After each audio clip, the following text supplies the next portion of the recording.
Bia Kamal Kanur Online TV. Kajan gua sama mijirama jadid bia gorno birwaja me bijin wakani de kokien ka bishu subscribe ka channel ko biriet ki lerin balaran gua sama bika chwaje ke gua. Lera balin kajan gua sama shata nyine. Shala de no balat ku menge ka do mara ka witin kokien. Shalado kanas ti kanas te bajak which endodien shit kamenti jib ko bako ngesh kadob diplomasika ajen lera ban ga jen gwasame wana ka leran banaling shalad nena shalad no balat kuma ngesh kadob mara ka witin kokien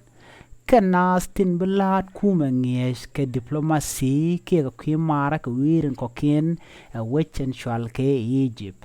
Egypt fajen benas tin la jiso Sudan biki ngejo shalado balat kuma nge ka do mara ka witin kokien chet kamnen yin moko tura nama kana so to kana so cha kwan ko ba ko ngire whisky jib shalado ne eraman let ala gwan mara ka witin kokien mala kur foreign minister shikamungesh kona me foreign minister eno nga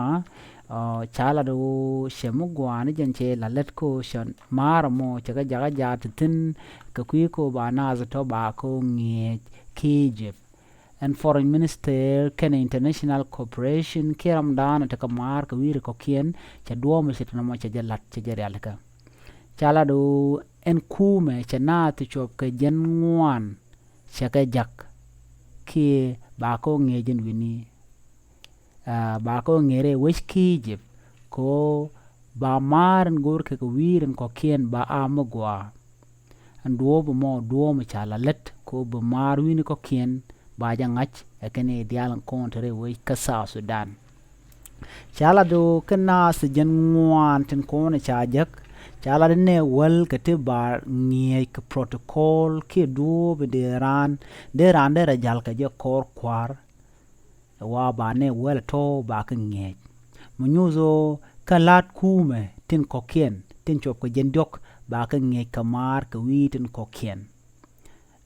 na mo agenda na chalat no agen do ben nyam ki kasan nyam ka Sudan no banas wenge ka kwi diplomasi ki mar kam ni Sudan ka wi tin kokien jen chala do chene to wan chaka jaka jen duo ben nyam ko ba ne to wan lung to chop ko jen wan ba ga jak rar Sudan shit kamati jibona chala no lat ke je ko bumar te kam Sudan kene je ba amu bumbum ki ba amu kwa chawana me jen na chala let ko benetin kon tintere ko Sudan beken mar ngurke ka wir ko kien beken ngach kiretin kon la wanu go wini ko kien miti ka dur ba chwa tish ka gwa kana sin la protocol wa ken ba ka ngi ka do ba de ka jal kor kwara ke je nyur kan kwar ke je ki do ba de kor de ro ya le ke je ngure kan no re ro kien gwa da na wetin ne jen ngwana to chala do ba ka jak re we ki jif ki chika wo ba antam re ki jif ko ba ko train na me jen la dana chalat re wech ka Sudan mi jiram jidit ka jan channel me bi goro jin bi subscribe ki bi leram bi nyoka ne de kokien leran channeling no won jeno chalado ba lar ku menge ka do mara ka wiren kokien ki ba nge commercial ke diplomasi ki mar ka wiren kokien bi atakamal